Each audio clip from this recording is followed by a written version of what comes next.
We'll quickly move on to our next panel. This is the fourth panel of the day, and it is going to be about credit risk management, how AI, ML, and Fintech are reshaping the industry. All right, so time to begin with our panel discussion. May I invite our panelists on the stage, Mr. GURUPRASAD, Head Data Privacy and Data Governance from HDFC Bank. Give him a big round of applause, everyone. Let's welcome him on the stage. Next, we have Mr. Sudeep PS, National Head Credit, Arka Fincap. Heartiest welcome. Mr. Anand Chaturvedi, EVP Risk Management, Piramal Finance. Next, Mr. Ashwini Kumar Choudhary, CRO, Union Bank of India. We would like to invite on stage Mr. Kunal Punjabi, Vice President Digital Transformation, Kotak Mahindra Bank. Next, we have Mr. Raj K. Singh, Chief GM Risk, IDBI Bank. We would like to invite Mr. Piyush Jindal, Chief Credit Officer, 𝐂𝐫𝐞𝐝 Housing Finance. May I now request Mr. Ravindra Singh Negi, Group CRO, Bank of Baroda.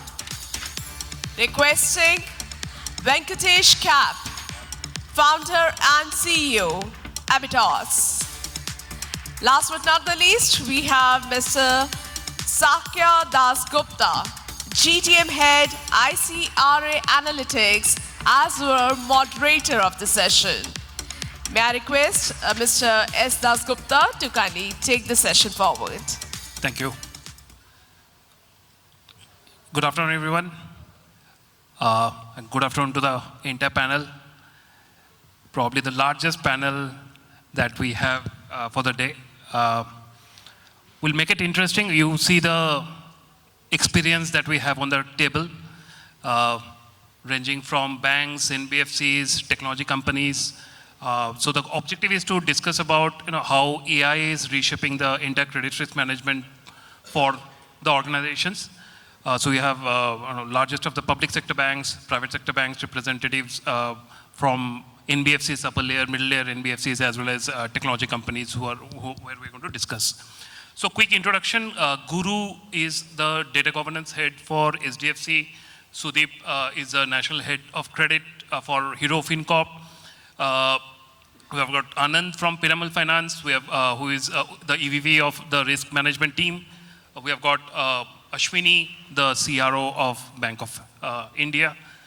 We have got Kunal from Kotak, working in the digital transformation area. We have got Raj from IDBI, the group CRO. We have got Amit, the underwriting head from 𝐂𝐫𝐻 Housing Finance. We have got Ravindra Negi, who is the group CRO of Bank of Baroda. We have got Venkatesh. He is part of the Fintech industry, and I, of course, lead the sales team for 𝐸 Analytics.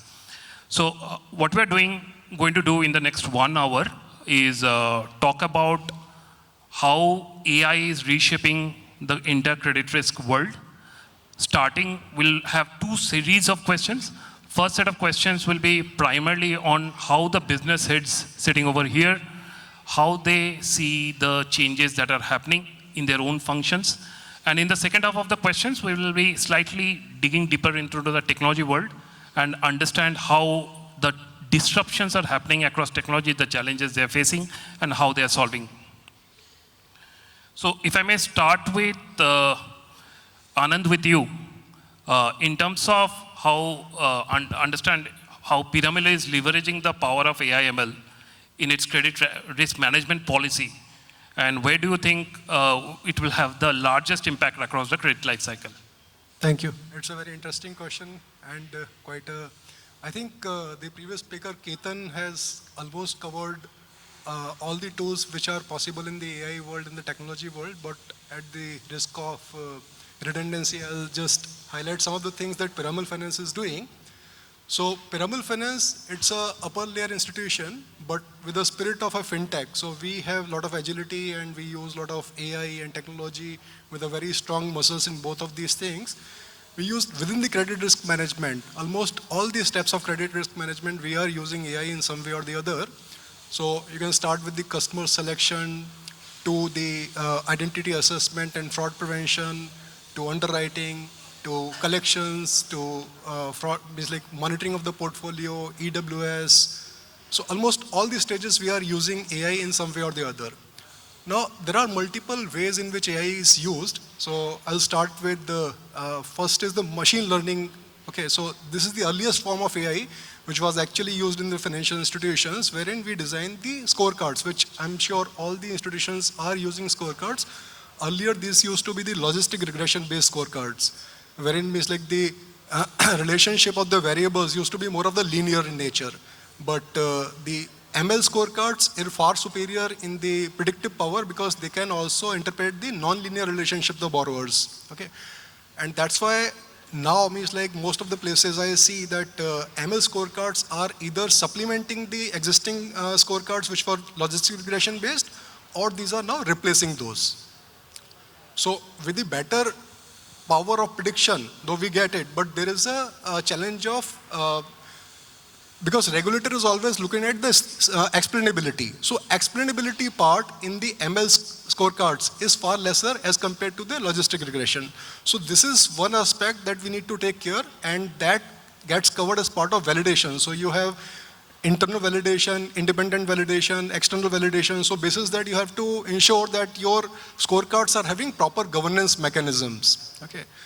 So that was the machine learning, and then comes the like now, how many of you are not using ChatGPT? I would say means like anybody can raise the hand who's not using ChatGPT or any other AI app or anything.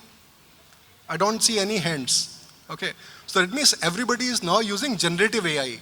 So generative AI is also being used in the credit risk management in the form of extraction of information. So when you have to study the unstructured data, so let's say you have a PDF or you have a voice or you have any picture, if you have to analyze that, understand that, then it is the generative AI which gets used. And the last is agentic AI. Okay, so now you make agents for doing different steps. Agents can use actually in the background anything, which could be generative AI, which could be machine learning, or any other like forms of IT. Even the rules are also covered as part of the agents. So these agents can do one step or one processes. So let's say if I give example of underwriting. So to understand means like how the bank statement that we receive in the form of PDF, that has to be analyzed. So that agent can analyze the entire bank statement. Agent can analyze the entire bureau report. Agent can analyze the IT returns, GST returns. So one agent can do all these things, and then there could be an aggregator agent which can combine the entire underwriting CAM, okay, and it can give you the recommendation. Now it is on the underwriter, the credit manager, who has to understand how the AI is giving the output, because they cannot solely rely on the generative AI or agentic AI output, because they have to understand means like whether the raw inputs are also in line with what the raw document is there. Okay, the raw document and the AI output both have to be in sync, because RBI is very specific that if you are using any AI model, then you need to explain how the model is giving the output, and if it is getting used in the credit decision making, then your the entire governance mechanism has to be very strong. So the final decision is always given to the credit manager. So this is how the overall means like thing is managed. And so that's it, means like I think what we need to ensure within AI is that it gives you risk as well as innovation. So there has to be a fine match between the two. And RBI has released a very good document called Free AI Governance Mechanism. So that we need to ensure while we are using AI models. Thank you so much, Anand. Really, really insightful. Amit, if I move on to you, in terms of underwriting process, and are you seeing adoption of AI is helping you a better loan quality at later point in time?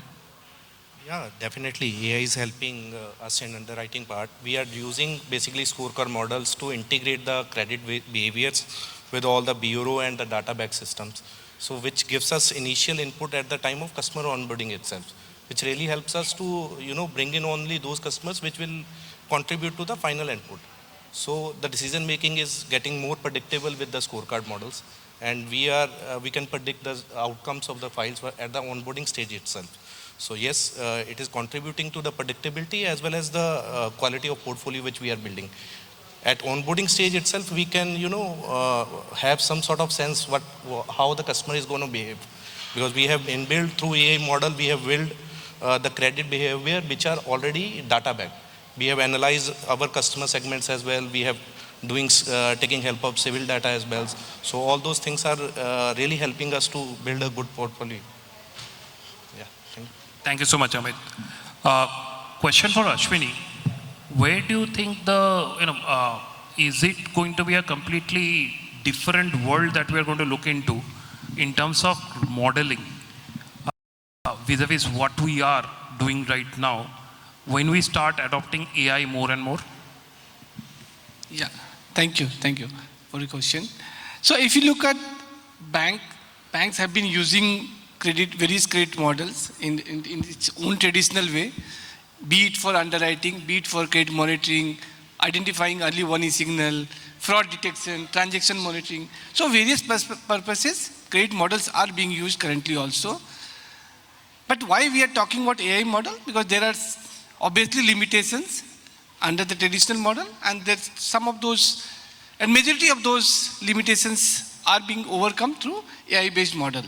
So look at the traditional model. We had certain inputs which is being processed, and then you come out with some result. There is limitations in terms of processing number of inputs, because you can't process everything under the traditional model. Also, there is a limitation in terms of processing complex inputs. Relationship has to be linear only, which is not true always. There are a lot of non-linear relationship, and you need to work with so many data points. Why do you need to do it? The question is, if with less number of inputs we can work, why do you need to have more inputs, more complex processing and all those things? Just to ensure accuracy of the result is better. If you look at a traditional model, I'll give you one example. Look at the credit rating model, which is used for arriving at probability of default. Now, double B rating, if all of us understand, that's below investment grade. There also, we have default rate of 1 year default rate of close to 10%. It also means 90% of those set of customers are under non-default category. The challenge with the banks or lending institution is how to identify those 10% and segregate the balance 90% within that double B category also. That is being made possible through increased use of AI-based model. And that's the biggest advantage, because you arrive at more accurate result. Bankability of borrowers improves, because the balance 90, which was being considered as non-investment, if you can do more fine-tuning in the model, that segregation, it becomes possible. That is one part. This helps us in reaching to wider set of customers, because traditionally then you tend to avoid certain segment of customers. So you want to reach to wider set of customers, and this model helps. Lot of transactions are being processed. Traditional model requires continuous monitoring and validation and backtesting. Because over a period of time, you will see that results are not coming accurately and you need to do backtesting. When you use AI-based model, that backtesting happens on a regular basis. Like as regularly as like any transaction is being fed, that becomes additional input for the model, and then backtesting is being done, and then you arrive at more accurate results going forward. So all these things are resulting into cost optimization for the lenders, improved decision-making process, reaching closer to risk-based pricing, because you are able to segregate risk in at finer level, although that is happening currently also, but the finer breaking that risk categorization becomes important, and that is going to help the bank in reaching to risk-adjusted pricing in a better manner compared to traditional process. So all these things are helping us, and at some level, banks have started using it. For example, fraud detection, which was not very much possible in the traditional model. So you do scoring and all those things, but in AI-based model, fraud detection is being made possible right in the beginning itself. You can also add behavioral analysis of any customer, and that becomes input for your decision making, which was not possible in traditional model. So all these things are helping us in both in terms of reducing cost, improving turnaround time, reaching at better results. But we need to do it carefully. That becomes very important. How do you ensure that model development and model validation happens in a proper manner? That becomes the biggest challenge under this environment. Thank you so much, Ashwini. This was really helpful. Now, slight difference. What I'll do is I'll ask the same question, one to a legacy bank which is operating for good amount of time, and the same question will be posed to a new age NBFC. So let's see how their stories differ or converge. So question for Raj. In terms of collection strategy, how are you using the AI models, and are you getting any benefit from it? Sudeep, the same question for you, probably once Raj shares his view in terms of as a new organization, how are you adopting a new collection strategy using AI? So you are asking me first? Yes. Yeah. So first we have to understand that collection is no more a back-end activity anymore. So it's a frontline risk function now, because it is aggregate sum of how you have underwritten a loan and what kind of customer engagement you have, and then what kind of institutional ethics you have. All that is the collection. So with this in mind, we are using AI in our collection. And see, collection, we are not looking for a fully automated model as such. What we are looking for is a augmented human on top model, because we are focusing on the regulatory response also in this area. So if I remember correctly, 3 major things where you are using in collection. One is that EWS, because you have to identify the customer much before the actual default has happened. So based on the customer response, his conduct, some external information, we are identifying the early warning signal and then categorizing the customers into high, low, middle. So that is one function where AI is helping us. Second is the customer segmentation. You can't treat all overdue customer in same fashion.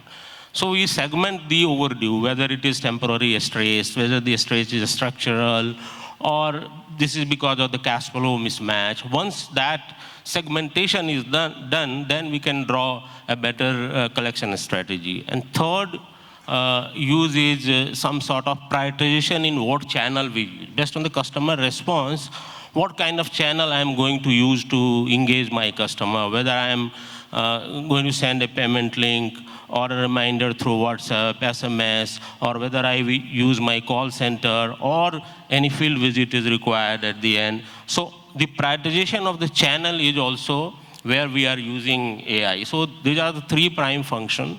External data, mostly we are keeping in mind the regulatory response in this regard and data protection policy. Very few external data we are using. Bureau data is easily available that we are using.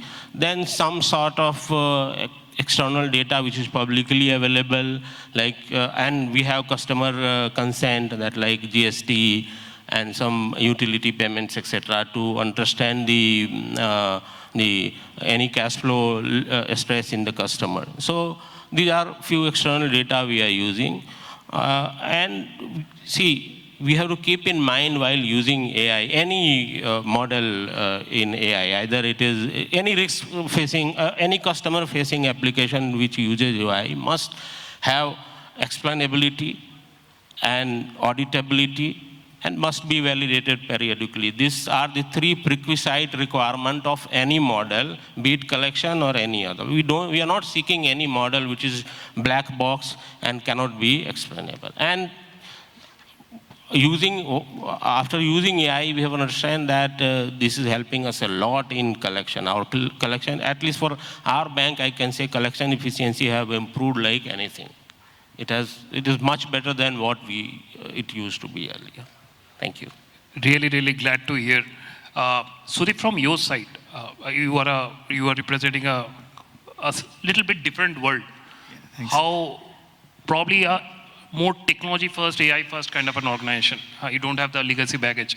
But is it slightly different for you, the intercollection strategy in terms of, and how are you monitoring your UWS? Is it slightly different for you? Yeah, interesting question to point towards me.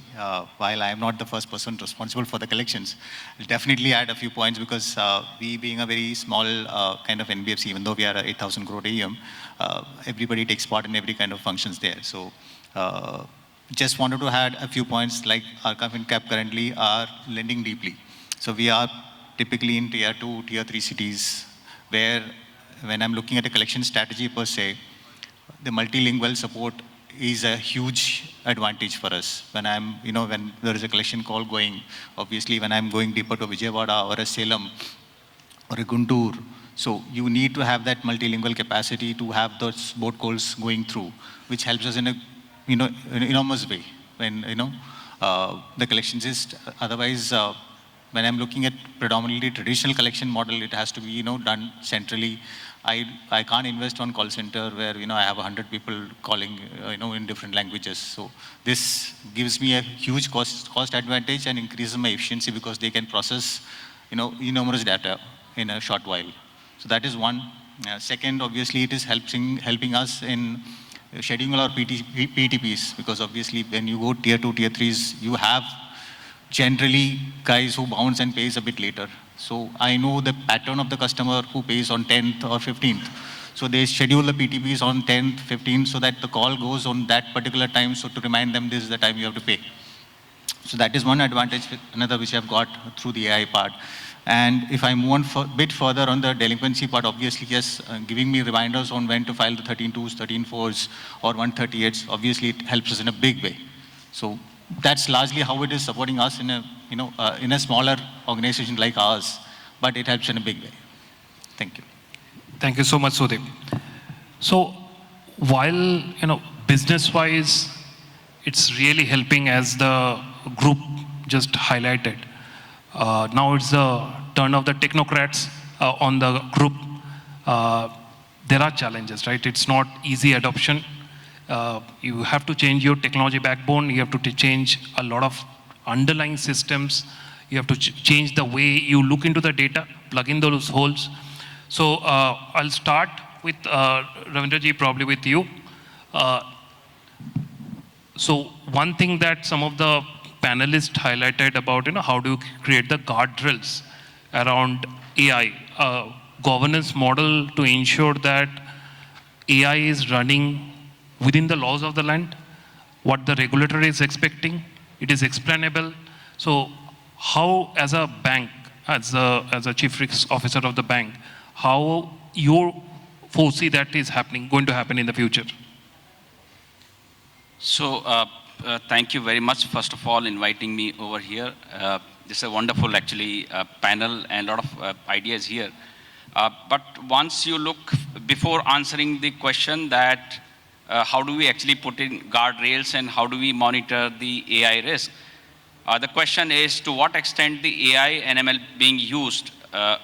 Do we use in a way which a normal people understand? You get fascinated. So AI for general people is sort of like ChatGPT. You type something and a miracle happens and you get what you want without any application of mind. But it doesn't happen in the banking system. I've not found any bank which truly, the way the public understands AI, is using that. So there are various actually segments to the lending. The first is identification of the customer. Yes, there you can use AI because the risk is less, you can identify. But then after identification, once it goes to the next block, which is processing, there it is put through a rigorous process that whether it meets your underwriting criteria. And as far as AI is concerned, the imagination which we have is an autonomous system which does everything. So it is not there, it has not been tested.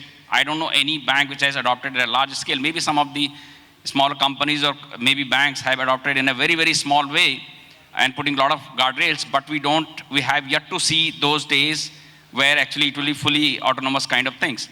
So when it comes to the next stage of processing, there actually it remains kind of like traditional model. I'll not call it a kind of like machine learning model. It's mostly a rule-based model. Then it goes to the sanction, bases your criterias, and then disbursement, and then finally collection. So collection is where actually again AI help you to prioritize your actions and your resource allocation accordingly. And then after that, monitoring that credit. The last piece of that is monitoring effectively. Again here, AI can come into the picture. Because these blocks, they lie in the lower risk category. And if AI behaves in a different way, their risks are lesser as compared to when it goes to a processing, sanctioning, and disbursement stage, because the stakes are very, very high there. So you might experiment with lower ticket size, but still we have to see the full use. Now, because that is not there, not back tested, but if you happen to do it, how to put guardrails around it. So it will always be a machine and human being. Without human being, you can't think of an autonomous system. Might be there are few human beings, but in the past also we have seen that wherever there have been mechanization or computation, the manpower need has only increased. The skill sets, they have changed, but the need for manpower has not changed. And therefore, if we think this is going to have a kind of scenario where job losses will be there, I don't personally see those kind of scenarios. The skill set which you require will change dramatically. But to manage those machines, you require human intelligence. And therefore, to manage HI, you require HI. So AI will be managed through HI, which is human intelligence. And there are certain risks. So risk, as my panelists also, we are debating around biasness. So your models, your AI is as good as your data. So what sort of data the model has been trained, so it will throw the same kind of output. So you need to check against biasness. Hallucination you might have seen when you query in ChatGPT or any other tool, they hallucinated a lot. And I think recent Supreme Court ruling was there. Actually, few of the advocates, they tried to put through their processing of the legal cases, and the cases which AI was citing was not there. And that was never part of the judicial system. And then Supreme Court had to come very heavily on this, that somehow we need to put a guardrail against this. So how do you actually ensure this? So if you are taking a AI output and you are not applying HI, I will say you are heading towards a disaster. And therefore, as you use more and more AI, more and more HI is needed. So these are some of the mathematical tools which you can deploy and monitor against. Then again, we talked about the explainability. So does it make sense to you? Do you understand it? So some of the maybe fintech companies or some of smarter people may design that algorithm. But the people who are working behind it, do they understand those kind of neural networks which are behind? Do they understand that kind of linear algebra which is pushed to use? Do they understand that kind of probability and statistics which is being used by the model? The question is that. And if you don't, because it is happening at a speed of light, very fast. So, and the models are not tested. They will only be tested when we effectively use over a period of time. And after 4, 5, 10 years, when it has seen the entire economic cycle, many cycles, then it will be possible to model and backtest them, and then only we can say truly that yes, AI can become someday an autonomous system. But I don't see that day. I just see the use of AI and more human beings applying human intelligence. Thank you. Fantastically put, Ravindra. Guru, segue to you. How do you see this interaction of HI and AI spanning out in the technology team of HDFC Bank when it comes to credit underwriting? Yeah, so thanks. This is a wonderful panel over here. I think one of the important things that from an HDFC Bank perspective that we have always been doing is being ahead of the curve, trying to understand where technology is moving, trying to understand what RBI is saying, trying to understand what the consultants of the world are saying. So, for example, GenAI, ChatGPT was released in November 2022, and HDFC Bank had production grade classification model in April 2022. So this is erstwhile HDFC Limited, which we had this model. So this is just an example where how we are ahead of the curve. Point is, from a AI governance perspective, if you look at what RBI is, we collaborate a lot with RBI. If you look at what RBI is saying, there is, and this is something that everybody should make a note, there is a white paper by RBI which says framework for responsible and ethical enablement of AI. Please search for free AI by RBI, so you'll get a lot of inputs on what are the recommendations that RBI is giving, and there are about 26 recommendations which are there. In those, from a governance perspective, if you look at it, so there is recommendation number 14 which says that at an organization level there should be an AI ML policy document that needs to be created. So in that perspective, what bank is doing is we already have set up different teams who basically look into selection of AI, whether, and there is always a exclusion criteria. For example, I will not use AI and use biometric technology to build any AI. I will not use AI from using social data because I don't have consent, because with DPDP Act coming in, there's a lot of consent which is also required to be taken from the customer. So such kind of policy document will basically set the speed ahead for all organizations to basically gear and say what can be done, what cannot be done.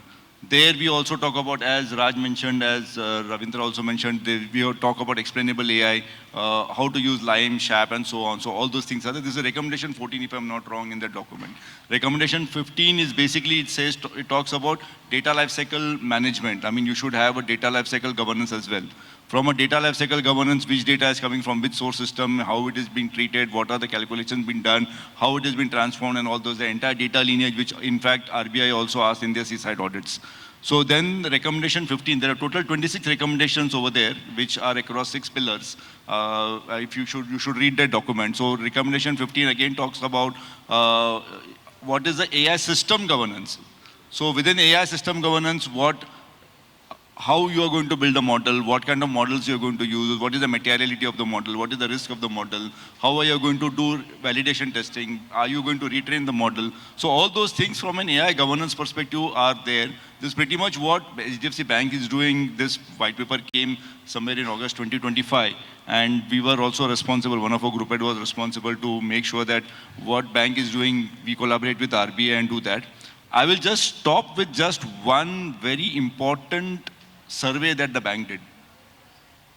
The bank spoke to 611 registered entities, including UCBs, including FCBs, and so on. This is of April 2025, May 2025, not even a year back, and the numbers are surprising. Out of those 611 registered entities, only 127 banks and NBFCs said they are actually building credit models related to credit monitoring or credit worthiness of customers. This number is very, very baffling, especially in a forum where we are talking about credit underwriting. This number is baffling. The very topmost 13% or 15% is what customer service, AI builds for customer service are there, which is also important, but somewhere I think with 94 billion expected to be spent in AI, 13%, 11% of credit underwriting models built on AI is very less. I'll hand it over to you with that thought. I wanted to discuss more, but I think we are pressing for time. I'll hand it over back to Sakya. Thank you so much, Guru. Kunal, I know for a fact that your organization belongs to that top 13% what Guru highlighted. How is Kotak adopting the entire onboarding journey, particularly in terms of KYC? And how they are leveraging the power of AI? Thanks. Thanks for the question. Greetings, everyone. So at Kotak, we don't think that we have to eliminate the human. We have to elevate the human, is the kind of ideology.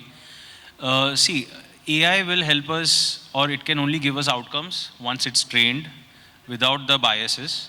I think one of my panelists already mentioned free AI from RBI, which is basically a framework for regulation and ethical kind of enabling the AI.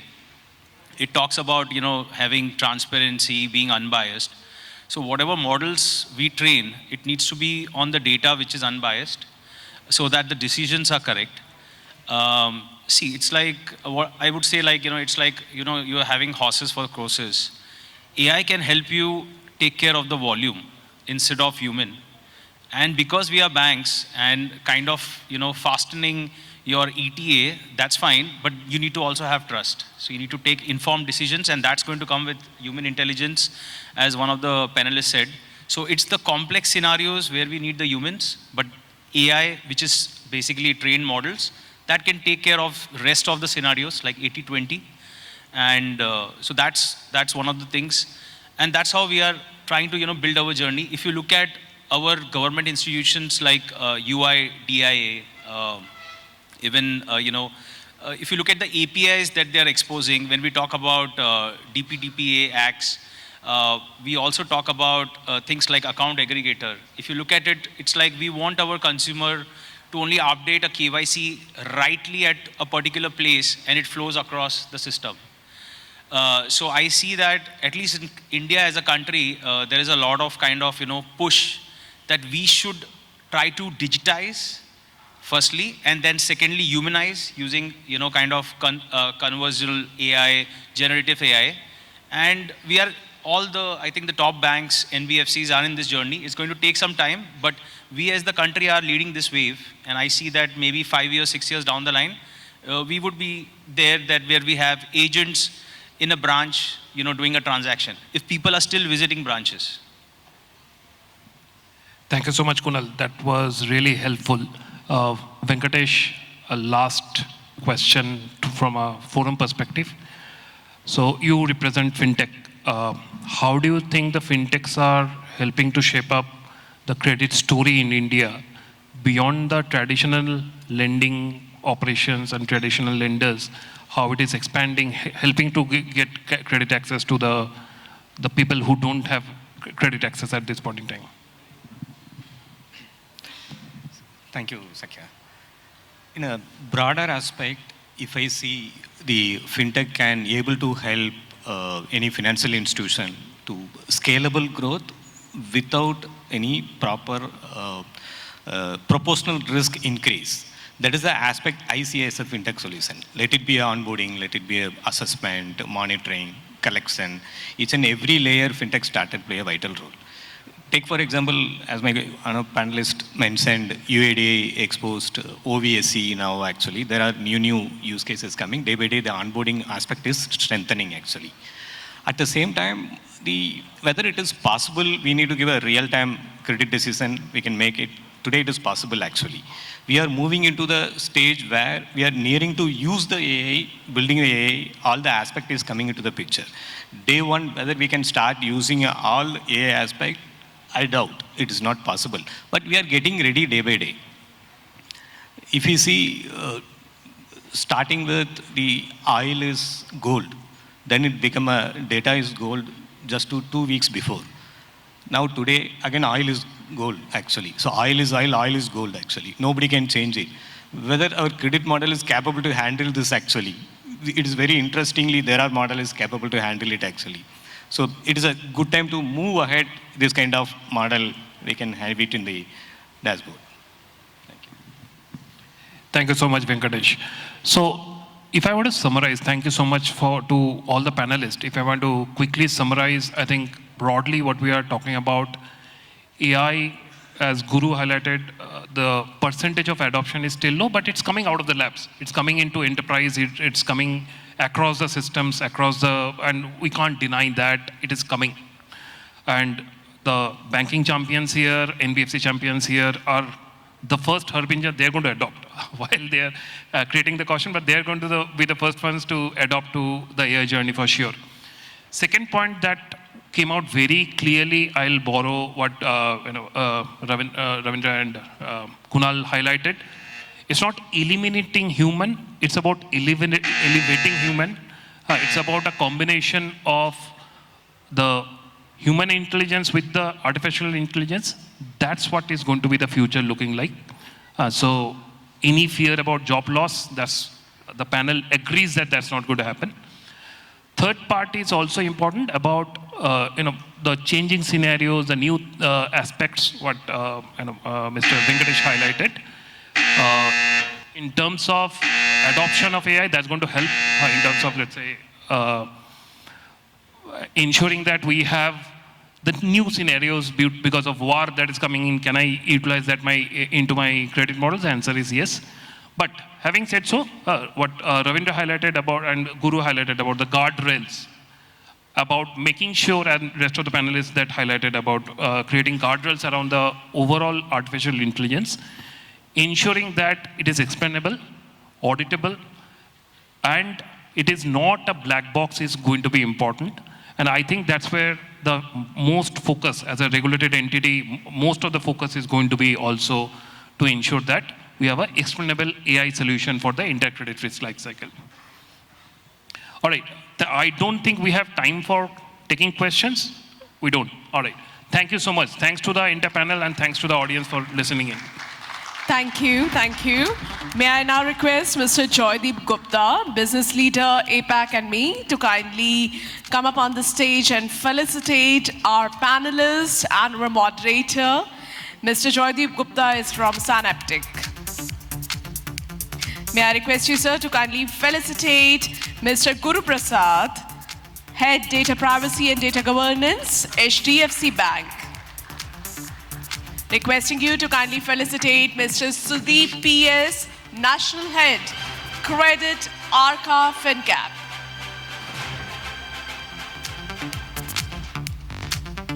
Requesting, sir, to please felicitate Mr. Anand Chaturvedi, EVP, Risk Management, Piramal Finance.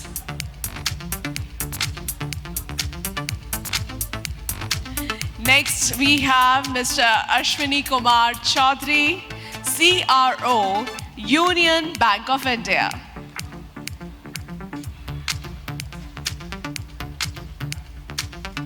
May I now request, sir, to please felicitate Mr. Kunal Mukesh Punjabi, Vice President, Digital Transformation, Kotak Mahindra Bank. May I request, sir, to kindly recognize and felicitate Mr. 𝐂𝐫𝐞𝐝 Singh, Chief GM, Risk, IDBI Bank. Can we have a huge round of applause, everyone? Next in the row, we have Mr. Piyush Jindal, Chief Credit Officer, Hero Housing Finance. Next, Mr. Ravindra Singh Negi, Group CRO, Bank of Baroda.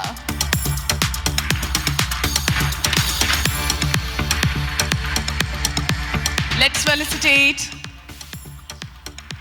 Mr. Venkatesh Cap, Founder and CEO of Ebitaus.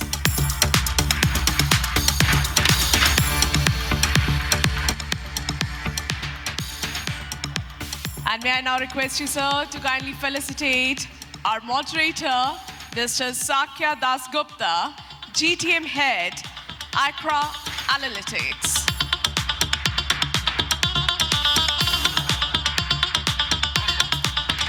Thank you so much. Let's have a group picture. May I request you, sir, for a group picture? Everybody together.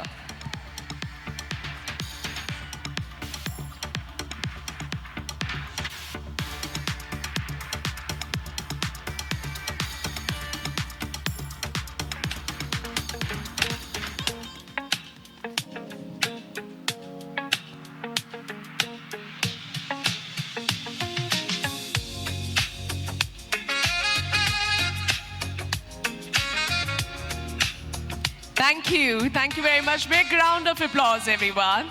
Thanks a lot.